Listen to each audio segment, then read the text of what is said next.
Sir Radhe Radhe, હું છું રીટા વાઢેર અને સ્વાગત છે આપ સૌનું મારા મિની બ્લોગ પર ગાઈસ. તો આ મારા રૂમની હાલત એટલા માટે એવી ખરાબ છે કારણ કે હું વિડીયો શૂટ કરું છું. પહેલાં મેં સ્ક્રિપ્ટ લખી અને હવે હું એક્ટિંગ કરીને વિડીયો બનાવું છું.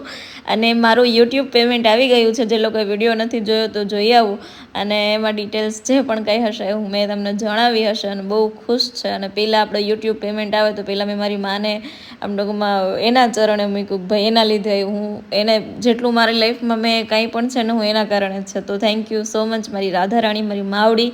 અને બસ બાકીનું આપણે બધું રેગ્યુલર કામમાં અને રૂટીનમાં લાગી જઈએ.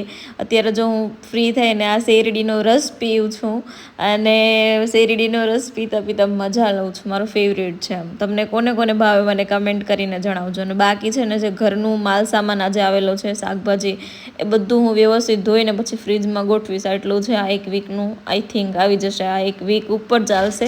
સો હવે આ બધું ગોઠવી દઈએ આપણે. અને પછી આજે મને ભાજી બનાવવાની છે પાલકની, કારણ કે એ છે ને એક દિવસમાં ખરાબ થઈ જાય. એક બે દિવસ રહીને ત્યાં સાવ મુરઝાયેલી થઈ જાય. એટલે મેં કીધું આજે ભાજી બનાવી નાખીએ.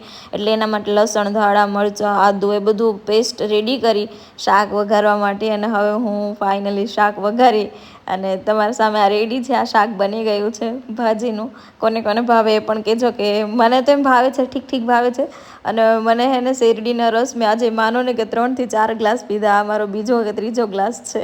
અને અત્યારે અમારા ઘરે આવી છે કર્મા. એ છે ને મારા મામાજી સસરાની છોકરી છે, ક્યુટ ક્યુટ બહુ. એમ એની સાથે મને બહુ પર્સનલી બહુ મજા આવે. સો એ આજે ઘરે આવી છે અને એની સાથે મસ્ત મજાની વાતો કરી છે મેં. અને અત્યારે મમ્મી છે ને એ ફળિયું વાળે છે, અને હું છે ને ઓલું ભડકું હોળી ને કાંઈક દળાવવાનું એ કરું છું. મને મમ્મી કે તું આ કરે, હું આ ફળિયું વાળી લઉં. એટલે હું એ કરું, પ્લસમાં લસણ ફોલવાનું છે 2-3 દિવસનું. જો આ અને આવી ગયા છે ધવલ, એને હવે થોડીક વાર હેરાન કરીએ.